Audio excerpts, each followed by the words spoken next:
जैसा कि आपको पता है कि अभी त्रिस्तरीय पंचायत आम निर्वाचन 2022 जो है वो प्रक्रियाधीन है, अभी चल रही है। और इसमें प्रथम फेज़ 4 फेज़ में रांची ज़िले में निर्वाचन होना है। तो प्रथम फेज़ का जो नॉमिनेशन, स्क्रूटनी और अलॉटमेंट ऑफ सिंबल्स, ये प्रक्रिया जो थी वो पूर्ण कर ली गई है और अभी प्रचार सभी अभ्यर्थी के द्वारा किया जा रहा है और आचार संहिता भी इसी बीच लागू है। तो प्रथम चरण को लेकर जो तैयारियां हैं उसको लेकर आज आप सभी लोगों को अवगत कराना चाहूँगा मैं। कुल नामांकन जो है अभी तक 1398 हुए थे प्रथम चरण में, उसमें अस्वीकृत हुए हैं 54 और 22 नॉमिनेशन को वापस लिया गया है। 433 निर्विरोध घोषित किए गए हैं और निर्वाचन लड़ने के लिए अभी कुल 888 अभ्यर्थी जो है वो अभी मैदान में हैं।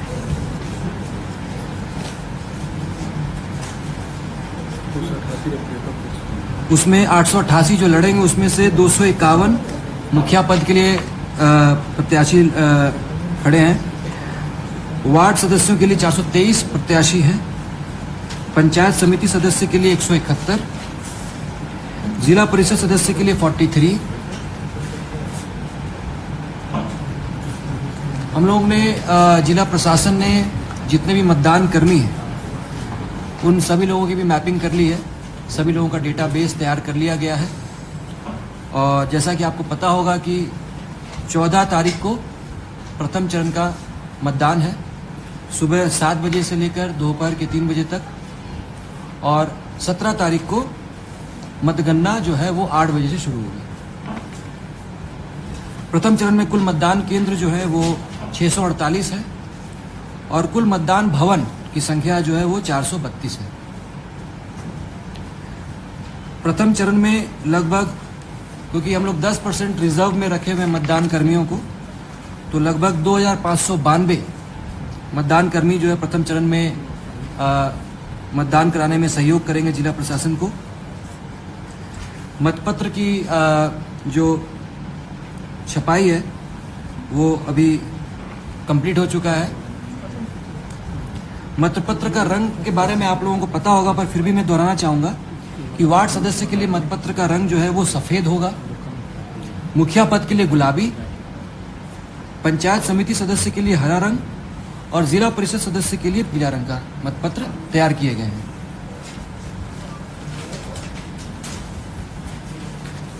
इसी क्रम में 12 मई 2022 को 3 बजे से लेकर 15 मई 2022 सुबह के 7 बजे तक के लिए जो ड्राई डे रहेगा, इसके लिए आदेश जो है वो हम लोग शीघ्र जारी कर रहे हैं, बट आप लोगों को हम लोग एडवांस में आप लोगों को बता दिया गया है।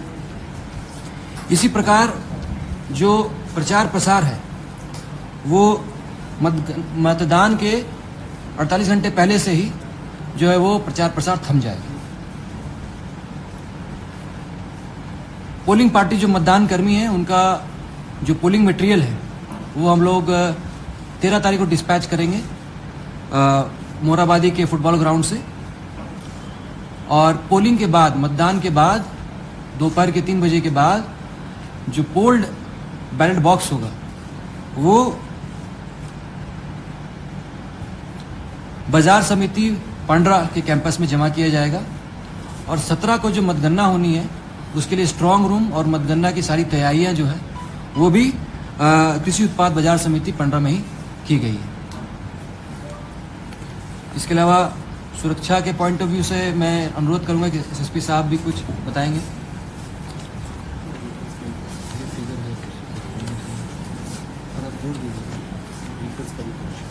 आगामी पंचायत चुनाव के मद्देनजर जो है जिला प्रशासन की तैयारियां प्रारंभ हो चुकी हैं और आप सबको ये ज्ञात होगा कि अभी तक के पूरे ज़िले में 1000 से ऊपर लोगों को बॉन्ड डाउन किया गया है और विभिन्न एसडी साहब के माध्यम से उसको नोटिस तामीला किया जा रहा है। अभी तक ज़िले में 175 लोगों को जो है आर्म्स जो वेरिफिकेशन करवाते हैं, जो जमा करना होता है, प्रक्रिया पूर्ण हो चुकी है और आज से उसका आर्म्स डिस्ट्रीब्यूशन स्टार्ट हो जाएगा। जो इंटर स्टेट और इंटर डिस्ट्रिक्ट जो अपने चेक पोस्ट होते हैं, जो नाका होते हैं, वहाँ पर राउंड द क्लॉक जो चेकिंग है स्टार्ट हो चुका है और 11 जगहों को लोकेट किया गया है जहाँ पे दिन रात पुलिस के द्वारा विशेष अभियान चलाए जा रहे हैं। अभी तक जो है जिला पुलिस के द्वारा संपूर्ण फर्स्ट फेज का और जो बूथ प्रोफाइलिंग है हो चुका है और इसके तहत सेंसिटिविटी प्रोफाइलिंग होता है, वल्नरेबिलिटी प्रोफाइलिंग होता है। उसके आधार पे हम लोगों ने हर बूथ को प्रयास किया है कि उसको आर्म किया जाए और वहाँ पे पुलिस के लोग रहें निश्चित रूप से। तो पुलिस का टॉप प्रायोरिटी ये है कि हम लोग जो एक उत्कृष्ट जो है सुरक्षा व्यवस्था हर बूथ को मुहैया करा सकें। इस पॉइंट ऑफ व्यू से 4 टायर ऑफ खासकर नक्सल इलाके में 4 टायर ऑफ सिक्योरिटी व्यवस्थाएं की गई है जहाँ पे ऑपरेशनल फोर्स भी रहेंगे, साथ ही बूथ पे फोर्स भी रहेगा, क्यूआरटी रिजर्व भी रहेगा और स्टैटिक पेट्रोलिंग के रूप में सुपर जो होते हैं सुपर जोनल वो लोग भी रहेंगे। कुल मिला के फर्स्ट फेज में तकरीबन 2500 के आसपास डिप्लॉयमेंट की व्यवस्था की गई है जो कि ऑलरेडी निर्वाचन आयोग से हम लोग को आदेश मिल चुका है। इसके अलावा कुछ ऑपरेशनल फोर्स की भी अनुमति हम लोगों ने मांगा है और हम लोग उम्मीद करते हैं कि ऑपरेशनल फोर्स के तहत उन नक्सली इलाकों में भी चुनाव व्यवस्था को शांतिपूर्ण संपन्न कराया जा सके जो कि भविष्य में नक्सल प्रभावित क्षेत्र रहे हैं। तो हम सभी उम्मीद करते हैं कि जिस तरह से हमारी तैयारी चल रही है और जिस तरह से जो हमारे पास इंफॉर्मेशन आ रहे हैं, जो स्टैटिक्स है और जो एबिलिटी फोर्स है, तो हम लोग बहुत ही एक शांतिपूर्ण तरीके से इलेक्शन करवाने में सक्षम होंगे। फिर से इस मंच के माध्यम से हम लोग बोल रहे हैं कि जो लोग भी किसी परिप्रेक्ष्य में इस निष्पक्ष और शांतिपूर्ण इलेक्शन में हम लोग का संकल्प है जिले में शांतिपूर्ण और निष्पक्ष इलेक्शन कंडक्ट करना हम लोग संपन्न कराएंगे।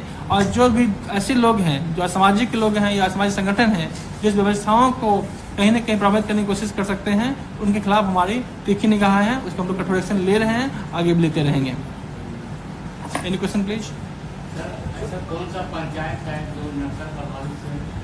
जैसे मैं पहले कहा कि संवेदनशीलता के दृष्टिकोण से अभी इस चीज़ का हम जिक्र नहीं कर सकते हैं। मैंने पहले कहा कि हम लोग सेंसिटिविटी प्रोफाइलिंग और प्रोफाइलिंग हो चुका है और आप लोग को भी ज्ञात है कि एक पार्टिकुलर सेक्टर में मूवमेंट पास्ट में भी रहा है, उस पर हम लोग का विशेष फोकस रहेगा। अभी इस पे हम आपको एग्जैक्ट नंबर नहीं देंगे क्योंकि अभी भी हम लोग का भेजा जा चुका है, परंतु उसको बताया जाना उचित नहीं होगा। Thank you. Any other question किसी को? हाँ, जानना चाह रहे थे जैसे अभी बैनर पोस्टर के द्वारा जो विज्ञापन हो रहा है उसमें जो नाम दिया जा रहा है उसका क्या लायबिलिटी होना चाहिए, जीएसटी वगैरह की कोई भी दे सकते हैं इसको? देखिए जो एडवर्टीजमेंट होता है उसमें प्रकाशक का नाम होना चाहिए, पब्लिशर का। अगर मान लीजिए कोई कैंडिडेट के लिए उन्होंने छपवाया है तो जो पब्लिशर है उसका नाम अंकित होना चाहिए ताकि उस कैंडिडेट का जो एक्सपेंडिचर है उसमें उसको दिखाया जा सके। उसमें उसका क्या कोई जीएसटी वगैरह या कोई भी अननोन नाम दे देने से चल जाएगा? मान लीजिए बिल आपके यहाँ सबमिट होगा वो, तो उस बिल को आप वेरीफाई करेंगे ना कि कौन संस्थान के द्वारा? जो भी आपके रजिस्टर्ड या आपके जहाँ से बैनर पोस्टर बना रहे हैं उसका बिल लगना है।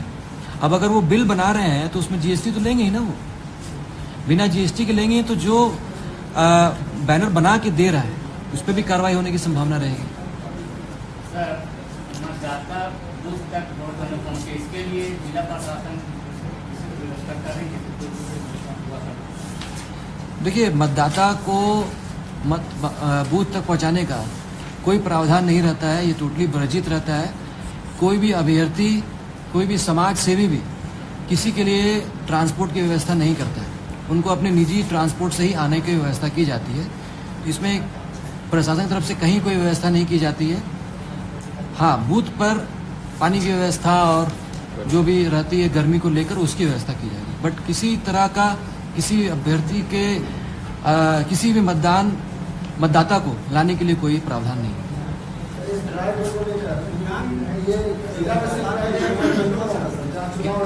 क्या बोलिए? एक सेकेंड। हाँ,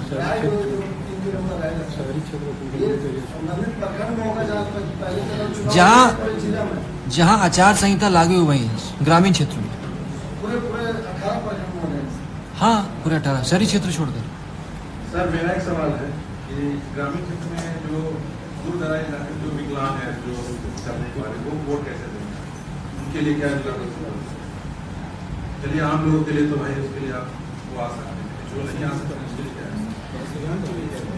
देखिए अपने निजी व्हीकल से आने के लिए सभी सक्षम हैं, और जहाँ तक लोकसभा और विधानसभा चुनाव होता है तो उसमें स्वीप कार्यक्रम कराया जाता है निर्वाचन आयोग के द्वारा, और उसमें कई तरह की छूट दी जाती है और दिव्यांगों के लिए स्पेशल डायरेक्शंस आते हैं, परंतु पंचायत चुनाव में ऐसा कोई डायरेक्शन हम लोग को प्राप्त नहीं है। सर मॉडल बूथ भी बनाए जा रहे हैं क्या? हाँ, मॉडल बूथ कुछ बनाए जा रहे हैं, चिन्हित किया है हम लोगों ने। वहाँ पर पानी वानी की व्यवस्था रहेगी वहाँ पर, और थोड़ा सा बैठने की व्यवस्था वहाँ पर की जाएगी।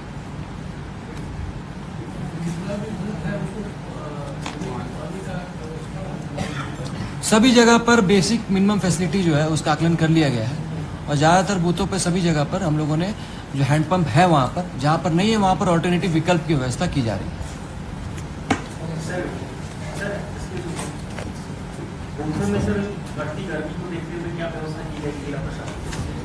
जो व्यवस्था है बूथ का वही की जाएगी, है ना।